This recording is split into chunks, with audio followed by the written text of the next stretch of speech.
finally light out and there's a glow up there. Yeah, must be a pretty good cloud bank, and then the fogs. Kind of see a line across. So, there you go. Friday morning, Thursday morning, Thursday morning. I'll figure out what day it is. They're all the same, right? Just one right after the other. Charger's still on here.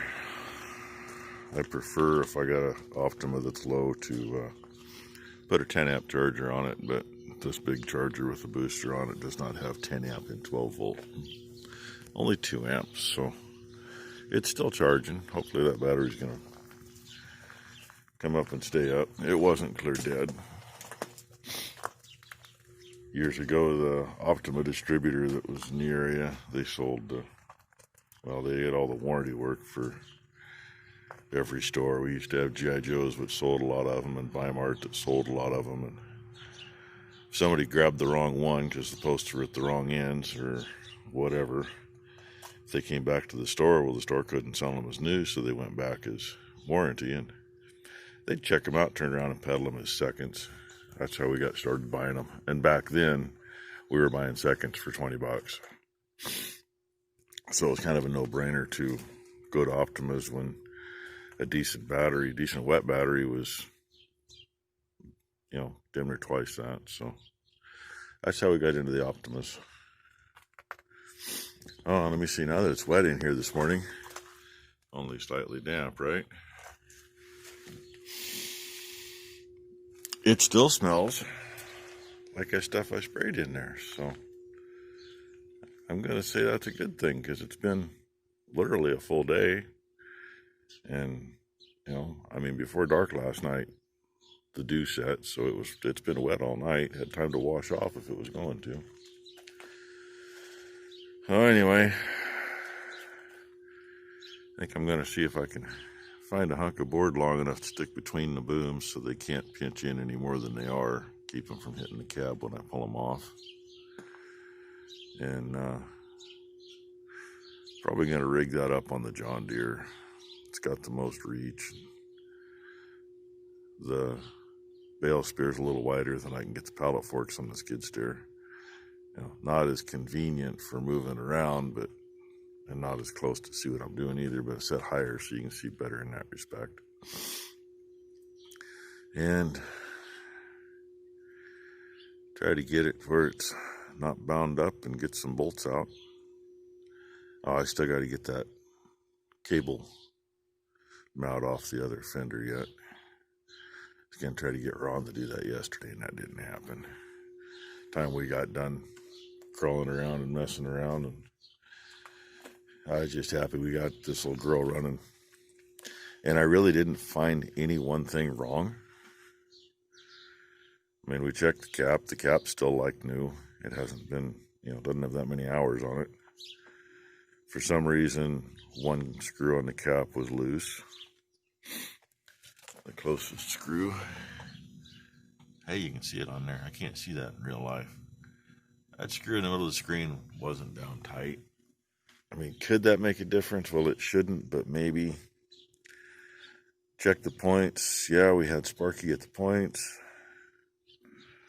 Went ahead and filed the points. I didn't bother checking gap. They're working. They look to be close, at least close enough.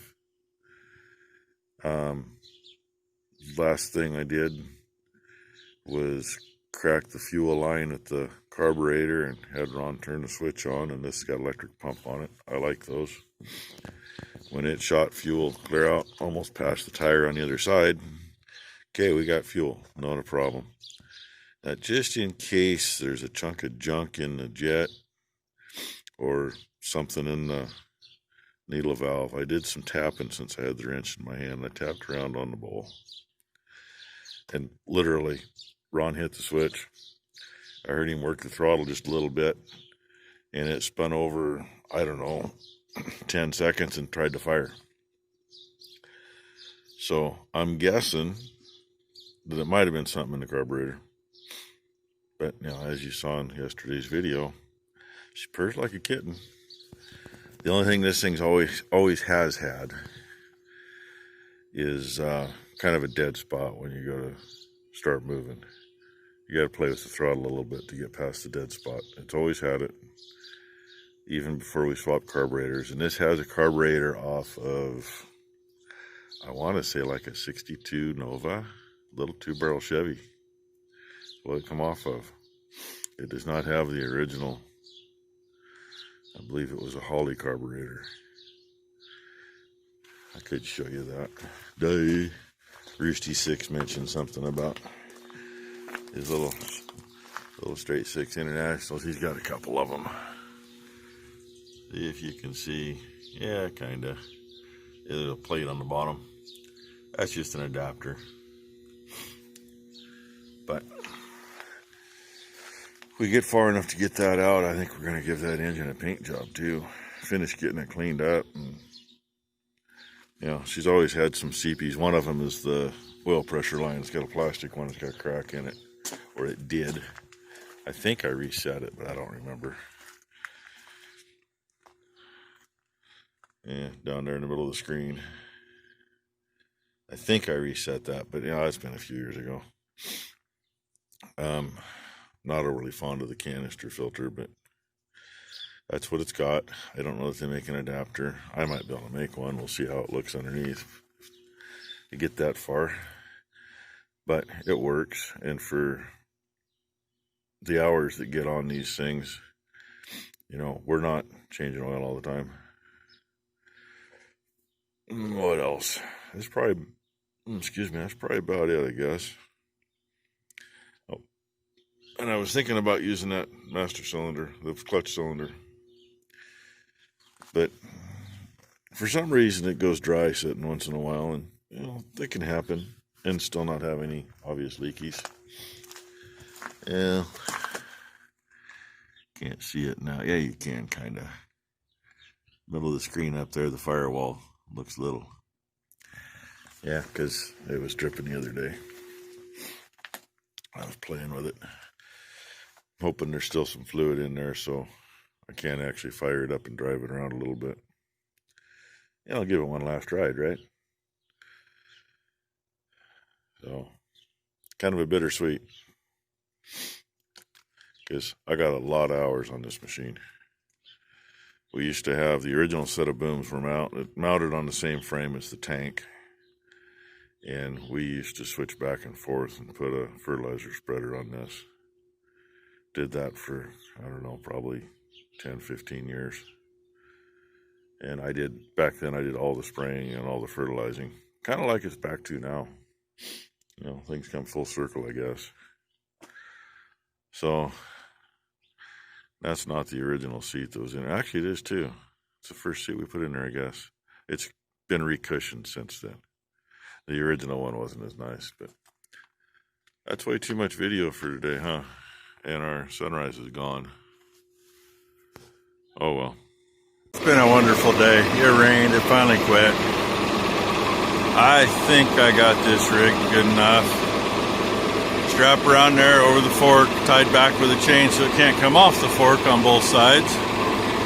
Single strap to the back. And we'll see what happens. There's one bolt on each side at the bottom and still one on each side up above. So I got to take slack out somewhere before we get it off. Should be soon. And here comes number 2 with a couple of barrels. They'll go on the end. She's almost naked. A nice set of booms there. Custom built. I did finally find a date. I did date them when we built it. February of 1999 is when that set was built. Center section and all new booms. You notice there's some white paint showing on the channel iron. That was used. Everything else was brand new. So, yep, it's sitting there. It ain't going anywhere. Better not anyway. Now this will actually fit in the shop, and hopefully the clutch is going to work so I can put it in there under its own power. We'll find out. Well, she's in here. Got enough room to sneak through here. I think there's 2 bolts, well, 3 bolts counting that brace to take off of this side. And this other side, I got enough other junk to take off. I can get in here easier. And say hi, Ron. Hello. Goodbye. He's going to head over to the house. Yeah, he's got to go get some apple juice off his boots. I sent number 2 with the skid steer to get me a couple barrels to sit the end of that boom on, and she grabbed a couple of old oil barrels that are full of oil, and I can't move those to put them where I need them. And they were back behind the machine shed in the apple mess. But sitting here, I can get to all this, take this stuff off, get the pump out of there, and get the rest of it out of here. And probably the only thing going to stay on there for a little bit is that gas tank, maybe. And get toolbox out of there and get that out of here, get the pump out of here, get the shafts out of here before we bugger it out. I mean, good shafts, good bearings, they'll be good for something. Little oil tank there, air compressor for the foam mark. Yeah, I can get to most of that from here. And probably gonna save a good share of this square tubing. Some of it's kind of toast now, but all this stuff's just spot welded on. Or, yeah, some of it's spot welded, a lot of it's pop riveted, so not too big of a deal to get it off. It was built to be lightweight at the time, which it was. This old girl, if I remember right, with the original set of booms, I don't remember if that was with the tank full or empty, but it only weighed 6,800 pounds, and that was with duals on the back. And we haven't really, new booms and added the fenders since then. And the hydraulics, that all adds up.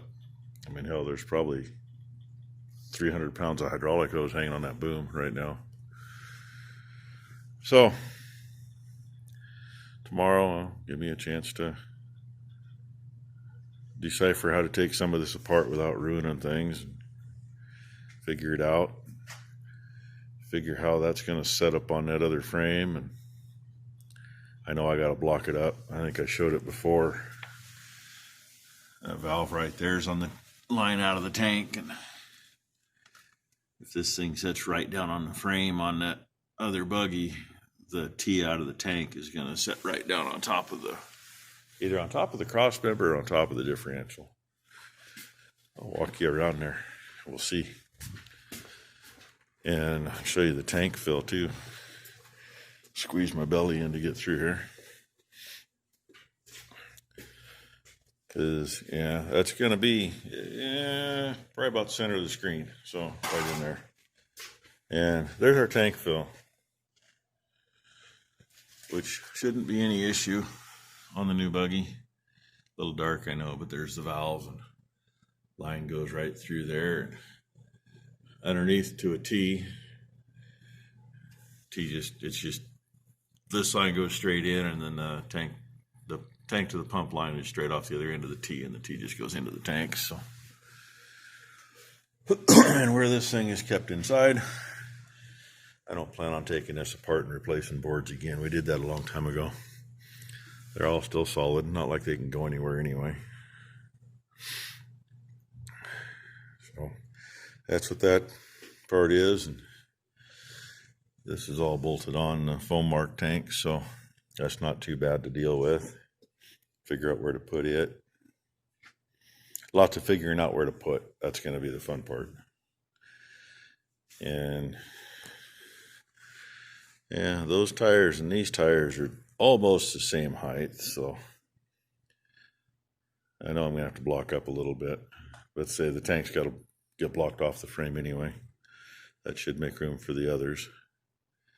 And instead of the center of the tire being right here on the fender, not too far from the back, it's probably going to be about here, which is going to leave more than enough clearance to the back, and I might just have to add a piece to the front. But I've got another piece of diamond plate like that sitting outside, so at least it better still be there. Figure that up from there. So that's more than enough video. With that, I'm going to say thanks for watching. Please like and subscribe. And see what kind of mess we make. Oh, yeah. My new wall hanger. That actually came off the truck we scrapped a few years ago. So that's going to go up on the wall. Got me some paint to clean that up with. Just going to be a wall hanger. All right. Thanks for watching, everybody.